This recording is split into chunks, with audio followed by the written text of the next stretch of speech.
Hello everyone, स्वागत है आप सभी का हमारे यूट्यूब चैनल में। आज हम लोग क्लास 12 की केमिस्ट्री में चैप्टर नंबर 2 यानी विद्युत रसायन चैप्टर का एक काफ़ी महत्वपूर्ण टॉपिक पढ़ेंगे जिसका नाम है कोलराउस का नियम। ठीक है प्यारे बच्चों, ये जो टॉपिक है बोर्ड के एग्जाम की दृष्टि से काफ़ी महत्वपूर्ण है। हमेशा आपके बोर्ड के एग्जाम में पूछा जाता है। ठीक है, और इस पे 2 नंबर का न्यूमेरिकल्स भी आपको बनता है, यानी कि 2 नंबर का न्यूमेरिकल्स भी आपको बोर्ड के एग्जाम में इस पे आधारित पूछ दिया जाता है। ठीक है, तो न्यूमेरिकल्स को हम लोग अगली वीडियो में देखेंगे। आज केवल हम लोग कोलराउस का नियम समझेंगे और इसका अनुप्रयोग क्या है। ठीक है, तो देरी ना करते हुए आज की वीडियो शुरू करते हैं। तो प्यारे बच्चों, अगर आप अभी तक हमारे यूट्यूब चैनल को सब्सक्राइब नहीं किया है तो आप सभी लोग हमारे यूट्यूब चैनल को सब्सक्राइब कर लीजिएगा। वीडियो को अंत तक देखिएगा। वीडियो पसंद आती है तो वीडियो को लाइक और शेयर जरूर करिएगा। ठीक है, तो चलिए शुरू करते हैं। तो यहाँ पर मैंने हेडिंग बना लिया है कोलराउस का नियम। ठीक है, तो जो कोलराउस जो वैज्ञानिक हैं इन्होंने क्या बताया, इन्होंने ये कहा कि किसी विद्युत अपघट्य की, ठीक है, किसी विद्युत अपघट्य की अनंत तनुता पर मोलर चालकता उसके धनायनों तथा ऋणायनों की आयनिक चालकताओं के योगफल के क्या होता है, बराबर होता है। फिर से एक बार परिभाषा समझिए। किसी विद्युत अपघट्य की अनंत तनुता पर मोलर चालकता उसके धनायनों तथा ऋणायनों की आयनिक चालकताओं के योगफल के क्या होता है, बराबर होता है। ठीक है, तो यहाँ पर प्यारे बच्चों एक चीज आया है कि विद्युत अपघट्य। तो विद्युत अपघट्य क्या होता है इसको समझ लो।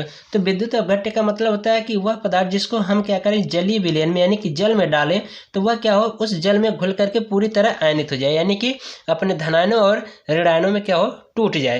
तो वो हमारा क्या कहलाता है, विद्युत अपघट्य कहलाता है। ठीक है, जैसे कि हम यहाँ पर लें सोडियम क्लोराइड। ठीक है, यहाँ पर हमने क्या लिया, सोडियम क्लोराइड क्या है, एक विद्युत अपघट्य है। ठीक है, इसको हम क्या करते हैं कि एक बर्तन लिया और इस बर्तन में जल डाल दिया और इसमें हमने क्या किया, NaCl की मात्रा को मिलाया। ठीक है, तो NaCl हमारा यहाँ पर क्या है, एक विद्युत अपघट्य है। ठीक है, और जब इसको हम क्या करेंगे, इस जल में मिलाएंगे तो ये सोडियम और क्लोराइड क्या होंगे, अपने आयनों में टूट जाएंगे। ठीक है, तो सोडियम जो होगा टूटेगा तो ये पॉजिटिव आयन बना लेगा और जो क्लोरीन है ये टूटेगा तो ये निगेटिव आयन बना लेगा। ठीक है, अब बात आई है इसकी अनंत तनुता पर। तो अनंत तनुता का मतलब ये है कि हम लगातार इसमें क्या है कि H2O यानी जल की मात्रा लगातार इस विलयन में बढ़ाते जाएं। ठीक है, तो जितना बढ़ाएंगे उतना ये पॉजिटिव और नेगेटिव आयन क्या होंगे, उतना ही टूटते जाएंगे। अब इसकी एक लिमिट होती है। लिमिट क्या होगी, अनंत पर, यानी कि कुछ ऐसी स्थिति आ जाएगी, वह एक ऐसी सीमा आ जाएगी कि जहां पर ये निगेटिव आयन और पॉजिटिव आयन बनना बंद हो जाएंगे, नहीं टूटेंगे। तो वह स्थिति कौन सी होगी, अनंत वाली स्थिति पर। तो इसीलिए इसको कहा जा रहा है कि अनंत तनुता पर, यानी कि इसकी हम क्या करें, इस विलयन की तनुता को बढ़ाते जा रहे हैं। तनुता का मतलब ये होता है कि जैसे कि मान लीजिए कोई एक गाढ़ा पदार्थ हो, उसको हमें पतला करना होता है तो हम क्या करते हैं, उसमें लगातार पानी डालते हैं, तो वो जितना पानी डालेंगे उतना हल्का होता चला जाता है। तो वही चीज़ यहाँ पर है कि यहाँ पर हमने जो NaCl का विलयन लिया है इसको हल्का करना है, यानी कि इसकी तनुता को बढ़ाना है। तो हम क्या करेंगे, यहाँ पर इस बर्तन में लगातार पानी डालेंगे। तो जितना लगातार पानी डालेंगे यानी कि जितना तनुता बढ़ाएंगे उतना ही यहाँ पर NaCl का जो पॉजिटिव और निगेटिव आयन है उतना ही टूटता जाएगा। अब ऐसा ये नहीं है कि हमने 100 अणु लिया तो 100 के बदला 200 टूट गए। ठीक है, 100 लिया तो 100 ही टूटेंगे। ठीक है, तो ये चीज़ है। तो इसमें हमने क्या किया, NaCl की मात्रा लिया, तो जब इसको लगातार ये इसकी तनुता बढ़ाएंगे तो ये क्या होंगे, पॉजिटिव आयन और निगेटिव आयन NaCl के, ठीक है, यानी कि सोडियम के और क्लोरीन के पॉजिटिव और निगेटिव आयन टूटते जाएंगे। तो कुछ ऐसी स्थिति आएगी, यानी कि अनंत सीमा पर ऐसी स्थिति आएगी कि जहाँ पर आयन टूटना बंद हो जाएंगे। तब उसी स्थिति में इन्होंने, कोलराउस ने ये नियम दिया। ठीक है, तो उन्होंने यही बताया, यहाँ पर देख सकते हो कि किसी विद्युत अपघट्य की अनंत तनुता पर, यानी कि ये हमने कहाँ पर तनुता बढ़ाया है, अनंत तक, क्योंकि अब अनंत वाली स्थिति पर अब यहाँ पर पॉजिटिव और नेगेटिव आयन बनना बंद हो गए। तब उसी के संबंध में यहाँ पर इन्होंने, कोलराउस ने नियम दिया है। ठीक है, कि किसी विद्युत अपघट्य की अनंत तनुता पर मोलर चालकता धनायनों तथा ऋणायनों की आयनिक चालकताओं के योग के बराबर होती है, या यहाँ पर हम कह सकते हैं योगफल। ठीक है, बात ये कही है। ठीक है, तो यहाँ पर फिर से समझिए कि किसी विद्युत अपघट्य की अनंत तनुता पर मोलर चालकता धनायनों तथा ऋणायनों की आयनिक चालकताओं के योगफल के बराबर होती है।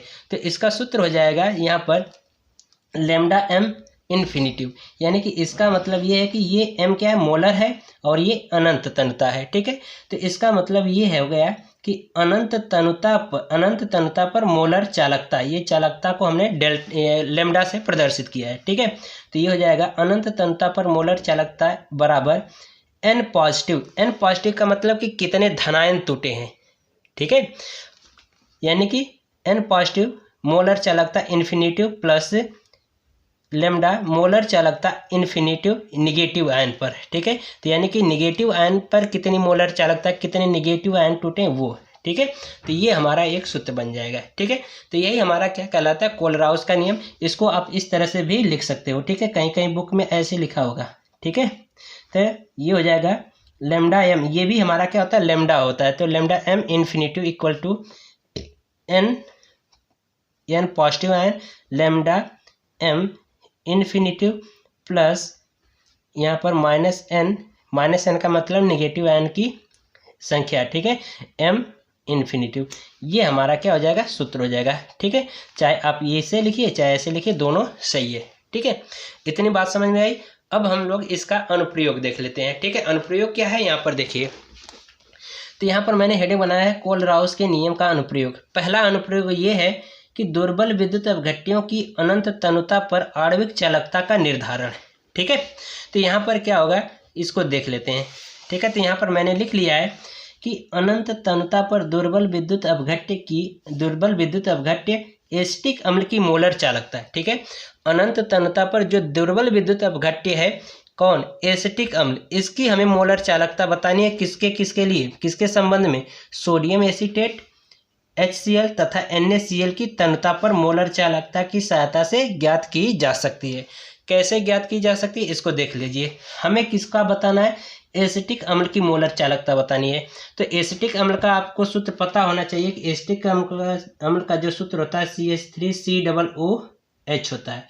ये एसिटिक अम्ल का सूत्र होता है। ठीक है, तो इसी की हमें क्या करनी है, मोलर चालकता बतानी। किसके संबंध में, सोडियम एसीटेट HCl और NaCl की तनुता पर मोलर चालकता बतानी है। किसकी, किसकी बतानी है, एसिटिक अम्ल की। ठीक है, तो इसको देख लीजिए। तो यहाँ पर देखिए जो दिया गया है, कौन कौन दिया गया है, हमें दिया गया है यहाँ पर कि सोडियम एसीटेट, यानी कि इसका सूत्र होता है CH3COONA। तो इसको हम इस तरह से लिख सकते हैं, अनंत तनुता पर किसके लिए, CH3COONA। ठीक है, ये सोडियम एसीटेट दिया गया है। तो इसको हम क्या करेंगे, जब जलीय विलयन में घोलेंगे तो ये अनंत तनुता पर ये हमारा क्या होगा, CH3COO जो होगा ये पॉजिटिव आयन बनाएगा। अब प्लस फिर अनंत तनुता पर इसकी जो मोलर चालकता है यानी कि Na, ठीक है, ये निगेटिव आयन बनाएगा और Na क्या होगा, पॉजिटिव आयन बना लेगा। ये हो जाएगा, इसको मान लो समीकरण नंबर 1। ठीक है, तो दूसरा यहाँ पर है किसके लिए, HCl के लिए। तो यहाँ पर HCl लिखिए अनंत तनुता पर। तो जब HCl को भी हम क्या करेंगे, जल में घोलेंगे तो ये भी क्या होगा, H प्लस आयन बना लेगा अनंत तनुता पर, और फिर प्लस अनंत तनुता पर जो Cl ये निगेटिव आयन बना लेगा। इसको समीकरण 2 बनाइए। फिर और किसके लिए दिया गया है, और इस यहाँ पर देख सकते हो NaCl यानी सोडियम क्लोराइड के लिए भी दिया गया है। ठीक है, तो यहाँ पर लिख सकते हैं अनंत तनुता पर NaCl की मोलर चालकता इसकी बतानी है। तो यहाँ पर इसको लिख सकते हैं कि अनंत तनुता पर Na जो है पॉजिटिव आयन देगा, और प्लस अनंत तनुता पर इसकी मोलर चालकता जो क्लोरीन की होगी वो क्या होगा, ऋण आयन देगा। ये समीकरण नंबर 3 बना लेंगे। अब किसके लिए ज्ञात करना है, सोडियम एसीटेट के लिए। ठीक है, सोडियम एसीटेट नहीं, एसिटिक अम्ल के लिए। तो यहाँ पर हो जाएगा CH3COOH। ठीक है, इसके लिए हमें बताना है। तो अब यहाँ पर देखो, यहाँ पर हमें क्या क्या चाहिए, CH3COO चाहिए और H चाहिए। तो हमें देखो पहले समीकरण से क्या होगा, CH3COO मिल जाएगा और दूसरे समीकरण से H मिल जाएगा। तो हम क्या करें, पहले और दूसरे समीकरण को जोड़ दें। ठीक है, और फिर पहले और दूसरे समीकरण को जोड़ देंगे तो यहाँ से ये मिल जाएगा, यहाँ से ये, बाकी ये भी तो मिल रहा है Na और Cl। तो इनको कैंसिल करने के लिए हम क्या करें, इस समीकरण 3 को घटा दें। तो यहाँ पर हम लिख सकते हैं, यहाँ पर लिख सकते हो कि अनंत तनुता पर CH3 यहाँ पर CH3 होगा। ठीक है, CH3COO प्लस अनंत तनुता पर इन्फिनिटिव, ठीक है, Na पॉजिटिव, ठीक है, एक कोष्टक में। फिर प्लस किसको जोड़ना है, समीकरण ये दो को भी, समीकरण 1 और 2 को जोड़ना है और 3 को घटाना। तो यहाँ पर ये इस तरह से लिख सकते हो, अनंत तन्यता पर H hydrogen plus ion plus अनंत तन्यता पर Cl माइनस आयन, ये हो जाएगा। अब फिर माइनस समीकरण 3 को घटा देना है, तो यहाँ से लिख सकते हो अनंत तन्यता पर Na पॉजिटिव और माइनस प्लस यहाँ पे अनंत तन्यता पर मोलर चालकता है क्लोरीन का ऋण आयन, ठीक है। तो ये इस तरह से हम क्या करेंगे, जोड़ देंगे तो हमें ये वाला मान प्राप्त हो जाएगा, ठीक है। तो यही चीज़ यहाँ पर लिखेंगे, ठीक है। तो यहाँ पर लिख सकते हैं कि किसके लिए पहले लिखेंगे, सोडियम एसीटेट। तो सोडियम एसीटेट अनंत तन्यता पर ये हो जाएगा, यहाँ पर हो जाएगा CH3COONA। तो जब इसको क्या करेंगे, जलीय विलयन में घोलेंगे तो ये क्या हो जाएगा, टूट जाएगा अपने पॉजिटिव और नेगेटिव आयनों में अनंत तन्यता पर। तो ये हो जाएगा CH3COO नेगेटिव आयन प्लस अनंत तन्यता पर Na प्लस आयन में टूट जाएगा। इसको समीकरण 1 मान लो, ठीक है। अब 2 क्या हो जाएगा, यहाँ पर देखो दूसरा हो जाएगा किसके लिए, HCl के लिए। तो ये हो जाएगा अनंत तन्यता पर HCl बराबर अनंत तन्यता पर जब इसको जल में घोलेंगे तो हाइड्रोजन प्लस आयन दे देगा और प्लस जो क्लोरीन है वो निगेटिव आयन दे देगा अनंत तन्यता पर। ये हो जाएगा क्लोरीन निगेटिव आयन, ये आपका समीकरण नंबर 2 हो जाएगा, ठीक है। अब फिर इसके बाद किसके लिए देखना है, NaCl के लिए।